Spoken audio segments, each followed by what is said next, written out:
بسم اللہ الرحمن الرحیم۔ معزز ناظرین، آج ہم بات کریں گے دعوت الارض کے بارے میں۔ علامات قیامت میں سے ایک علامت قیامت کے قریب دعوت الارض یعنی زمین سے جانور کا نکلنا ہے۔ معزز ناظرین، جب یہ دنیا اپنے انجام کے قریب پہنچے گی، جب زمین آسمان کے پردے ہٹنے لگیں گے، جب حق اور باطل کے درمیان آخری فیصلہ ہونے والا ہوگا، تب ایک عجیب و غریب مخلوق زمین پر ظاہر ہوگی جسے قرآن نے دعوت الارض کہا ہے۔ یہ مخلوق انسانوں سے بات کرے گی، ان پر اللہ کے احکامات کا فیصلہ کرے گی اور ان لوگوں کو نشان زد کرے گی جو حق سے روگردانی کر چکے ہوں گے۔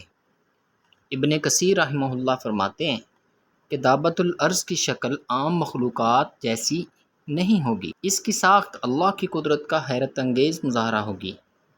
اس کا چہرہ سانڈ، سر بیل جیسا ہوگا، آنکھیں خنزیر کی طرح، کان ہاتھی جیسے، گردن شتر مرغ جیسی، سینہ شیر کی مانند، رنگ چیتے جیسا اور دم مینڈے کی طرح ہوگی۔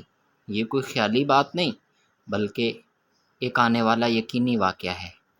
یہ مخلوق صرف جسمانی عجیب و غریب ساخت ہی نہیں رکھتی بلکہ اس کے پاس دو طاقتور نشانیاں بھی ہوں گی، ایک حضرت موسیٰ علیہ السلام کی لاٹھی اور دوسری حضرت سلیمان علیہ السلام کی انگوٹھی۔ ان دونوں نشانیوں کے ذریعے وہ ایمان والوں اور منکروں کے درمیان فرق کرے گی، مومن کے چہرے پر روشن داغ لگا دے گی اور کافر کے چہرے پر سیاہ نشان۔ اے انسان، تو کس انتظار میں ہے؟ یہ نشانیاں کوئی افسانہ نہیں، یہ آنے والا اللہ کا وعدہ ہے۔